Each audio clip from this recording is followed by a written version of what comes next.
kita sudah bisa konfirmasi tadi kan dari pihak PN, memang betul ada upaya untuk eksekusi dari perkara beliau itu yang tahun 2015 itu kan, soal sengketa kepemilikan tanah dari rumah tersebut.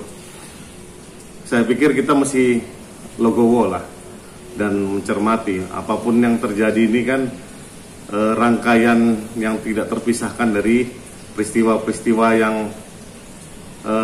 menyakitkan. Mungkin kalau kita melihat sebagai seorang muslim, kita ya melihat ini ya sebagai cobaan dan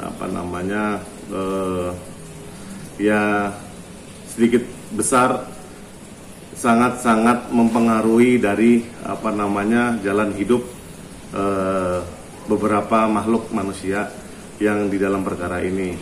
Ya tidak juga dari mantan suami klien saya atau klien saya maupun anak-anaknya.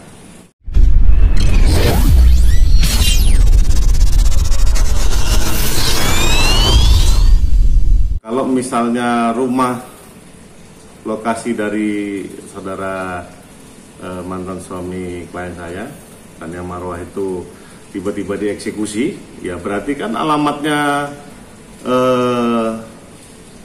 beliaunya itu dan anak-anaknya berarti pindah, kan kita nggak tahu pindah kemana. Itu yang pertama. Yang kedua, kami juga akan melakukan eksekusi dari harta gonogini yang kami menanggar.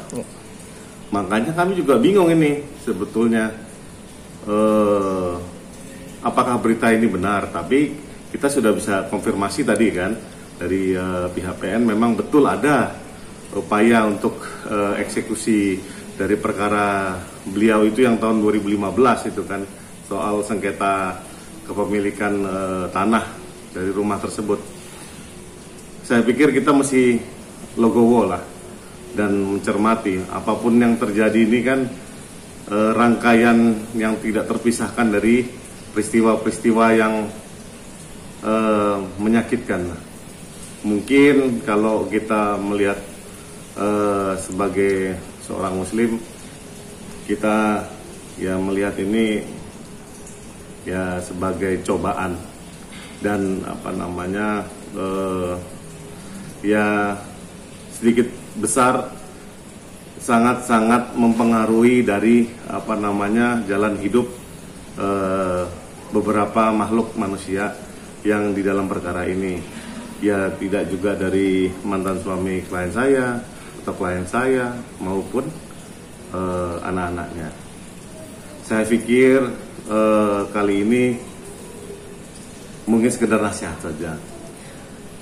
Sudahlah, cukupkanlah bahwa memang mungkin ini akhirnya dari cerita yang kurang mengenakan. Islah itu jauh lebih baik. Tidak ada yang namanya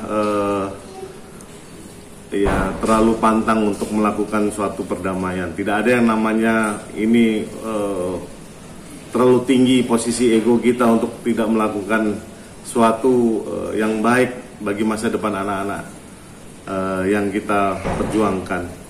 Toh apapun itu tidak, ya kalau di dalam Islam kan tidak mengenal karma, tapi ya bisa kalian yang mengerti bahwa hasil ini memang mungkin yang terbaik.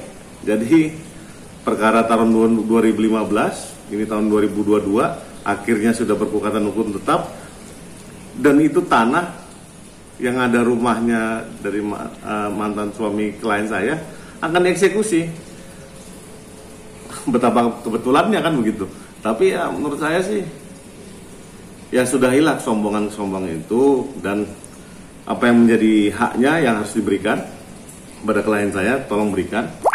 Kemudian apa yang menjadi haknya dari ibunya anak-anak ya harus diberikan juga.